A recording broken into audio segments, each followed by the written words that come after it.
तो बच्चों आज हम सभी लेटर टू गॉड दूसरा चैप्टर है उसके बारे में पढ़ेंगे, उसको समझेंगे। इसका राइटर है J.L. फ्यूएंट्स। तो चलिए देखते हैं लेसन को। The house, the only one in the entire valley, sat on the crest of a low hill. From this height, one could see the river and the field of ripe corn, dotted with the flowers that always promise a good harvest. तो देखते हैं The house, the only one in the entire valley, sat on the crest of low hill. मतलब वह मकान जो संपूर्ण घाटी में अकेला ही था, एक निचली पहाड़ी की चोटी पर स्थित था। फ्रॉम दिस हाइट, इस ऊंचाई से, one could see the river, कोई भी नदी को, and the field of ripe corn dotted with flowers that always promise a good harvest, और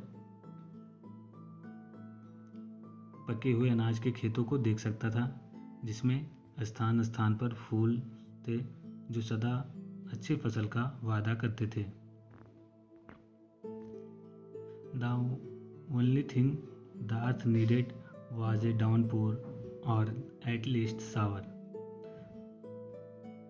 Throughout the morning, Lencho, who knew his fields intimately, had done nothing else but seen the sky toward the northeast.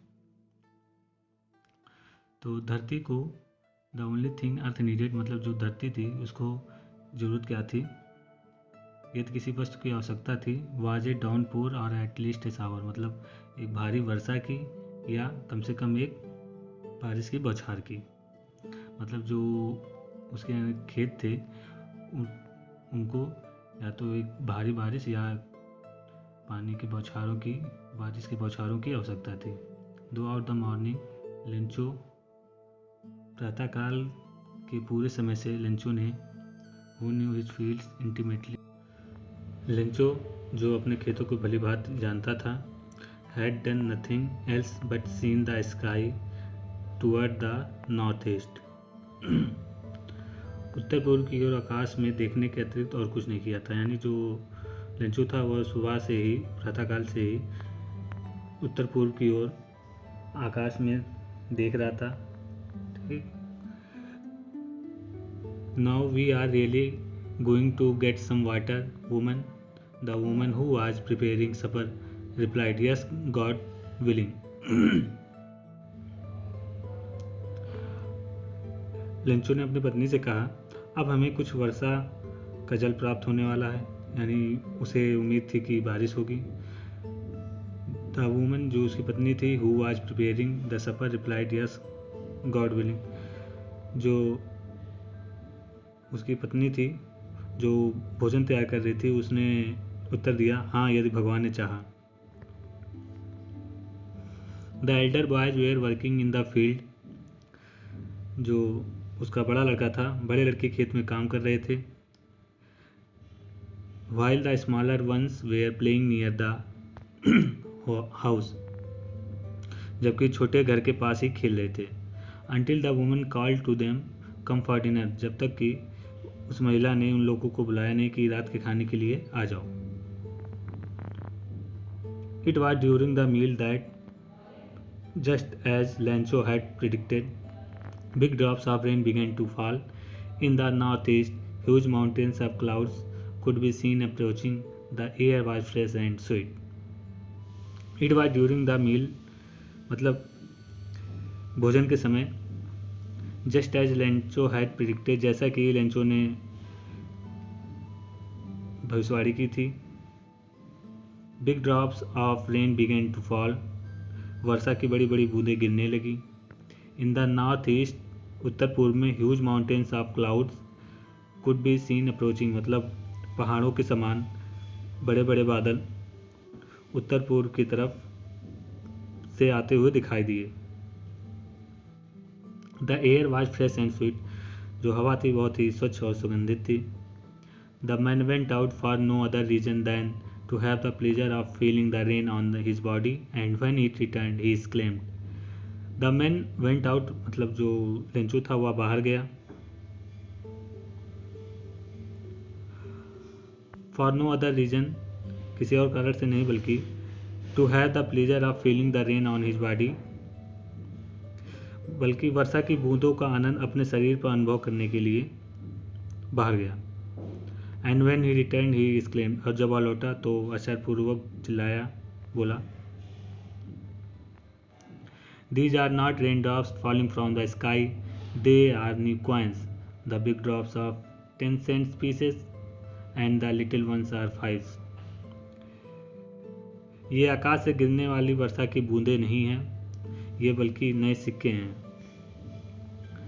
The big drops of 10 cent, बड़ी बूंदें 10 Saint के सिक्के हैं. And little ones are 5, और छोटी बूंदें 5 Saint की. जैसा हमारे यहाँ रुपया चलता है वैसे ये जहाँ की कहानी है वहाँ पर सेंट चलते हैं. With a satisfied expression he regarded the field of ripe corn with its flowers draped in a curtain of rain, but suddenly a strong wind began to blow, and along with the rain very large hailstones began to fall. These truly did resemble new silver coins. The boys, exposing themselves to the rain, ran out to collect the frozen pearls. फिर क्या हुआ?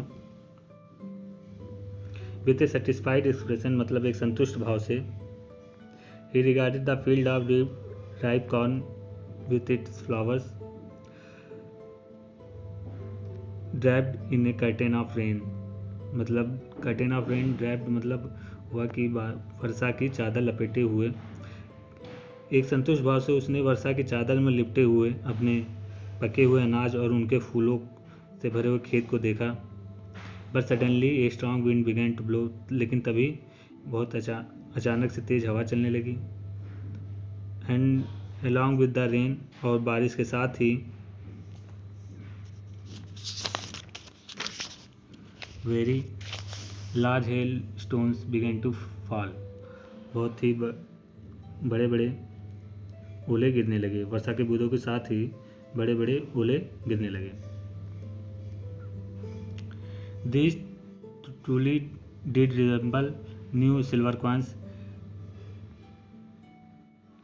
ये वास्तव में नए चांदी के सिक्के के समान दिखाई देते थे. The boys, exposing themselves to the rain, ran out to collect the frozen pearls. जो लड़के थे उस अपने कपड़े उतार कर खुले शरीर से उन जमे हुए मोतियों अर्थात ओलों को बटोरने के लिए घरों से बाहर दौड़े. मतलब जो ओले गिर रहे थे उनको बटोरने के लिए जो उनके लड़के थे वो सब बाहर आ गए थे. It's really getting bad now, exclaimed the man. I hope it passes quickly.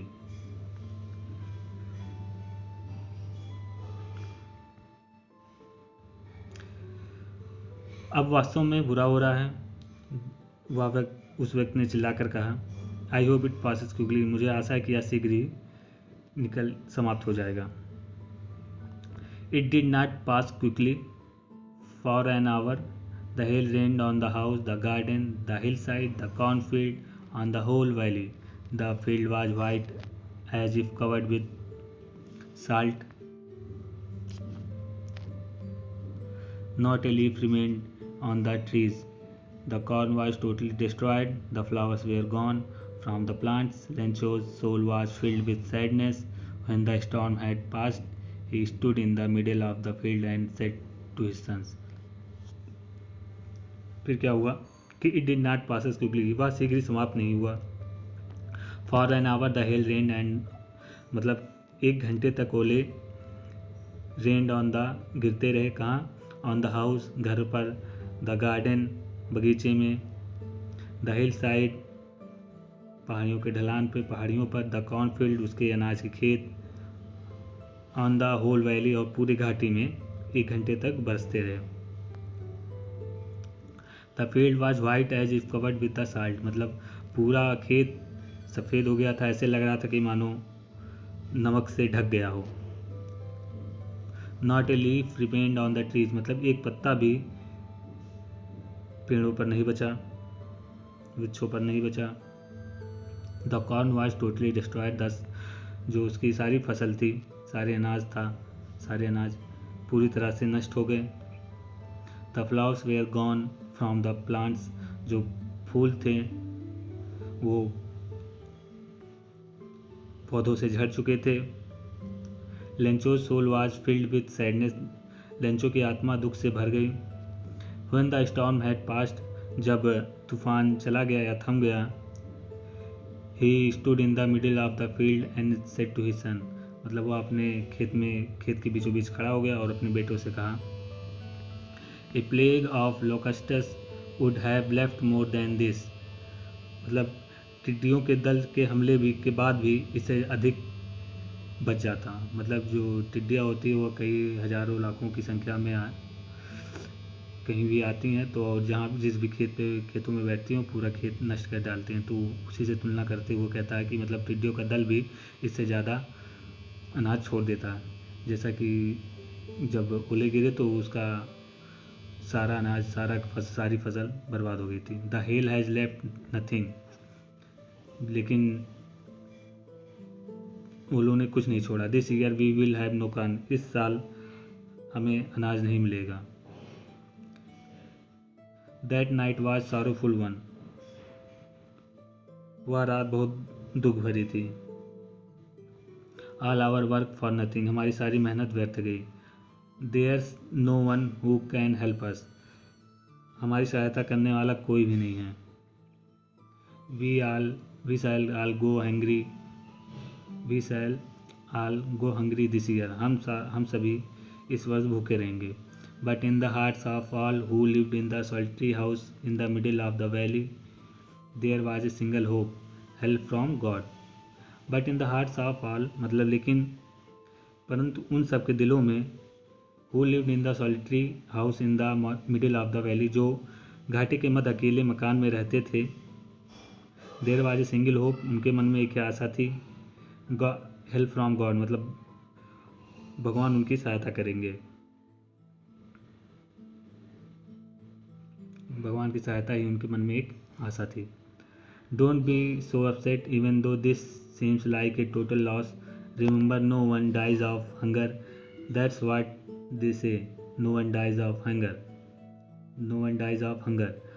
All through the night, Lencho thought only of his one hope, the help of God, whose eyes, as he had been instructed, see everything, even what is deep in one's conscience. मतलब don't be so upset, इतना परेशान मत हो, even though this seems like a total loss, भले ही यह पूरी तरह से सर्वनाश होता दिखाई दे रहा हो।